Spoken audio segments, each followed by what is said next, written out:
আসসালামু আলাইকুম। আজকে আমি বানাবো সেদ্ধ টাকি মাছের হাতে মাখানো সেদ্ধ টাকি মাছের ভর্তা। তার জন্য প্রথমে আমি টাকি মাছগুলোকে নুন হলুদ দিয়ে সেদ্ধ করে নিয়েছি। তার সাথে সেদ্ধ করে নিয়েছি রসুন কোয়া, আর শুকনো মরিচগুলো তেল দিয়ে ভেজে নিয়েছি, আর কাঁচা পেঁয়াজ কেটে নিয়েছি।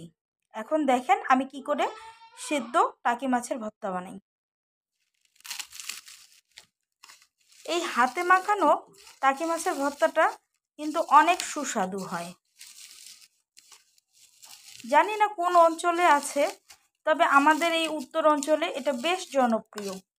সকালের নাস্তায় বৃষ্টির দিনে এই টাকি মাছের ভর্তা আর গরম গরম ভাত।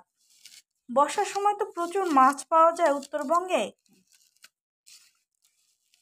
অন্যান্য শুকনার সময়গুলো অবশ্য মাছের একটু টানা পোড়া থাকে, তাই বর্ষার সময় এই অঞ্চলের মানুষগুলো একটু মাছ খেতে পায় বলা চলে আর কি।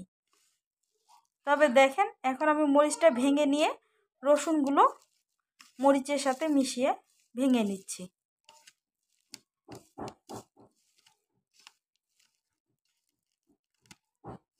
অনেক যত্ন সহকারে মাখাচ্ছি।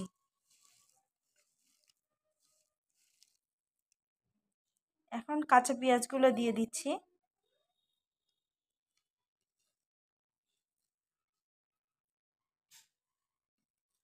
পেঁয়াজগুলো কিন্তু খুব মিহি করে কাটা না, একটু মোটা করে কাটা, যেন মুখে পড়লে পেঁয়াজের ফ্লেভারটা মুখে লাগে।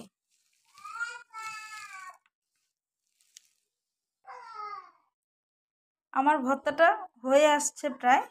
এখন আমি দিয়ে দিব সরিষার তেল।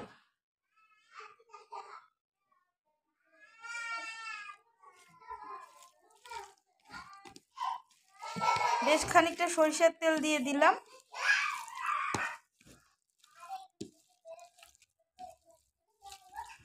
এই মরিচ পেঁয়াজ মাখাটা যত সুন্দর হবে ভর্তাটা খেতে ততই মজা হবে। এই মরিচ পেঁয়াজ ভর্তা আমি কিছুটা উঠায় রাখবো, যেন আমি ভাতের সাথে খেতে পারি। এটা আমার ভাত দিয়ে খেতে খুব ভাল লাগে।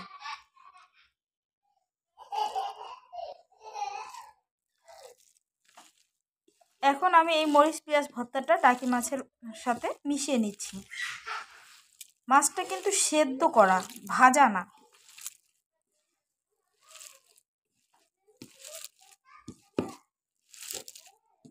আমি কাটাগুলো বেছে নিয়েছিলাম, যার জন্য আমি এভাবে মাখাতে পারছি।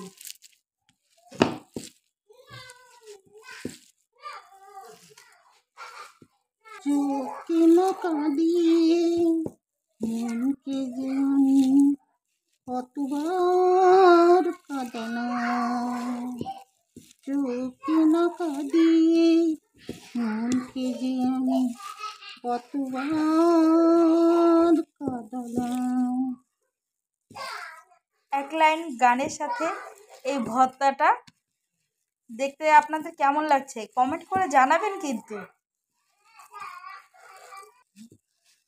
আমার ভর্তাটা সম্পূর্ণ হয়ে গিয়েছে। প্লিজ আমার চ্যানেলটাকে আপনারা সাবস্ক্রাইব করেন, লাইক কমেন্ট শেয়ার করেন। আমি নতুন, আমাকে দাঁড়ানোর সুযোগ করে দেন।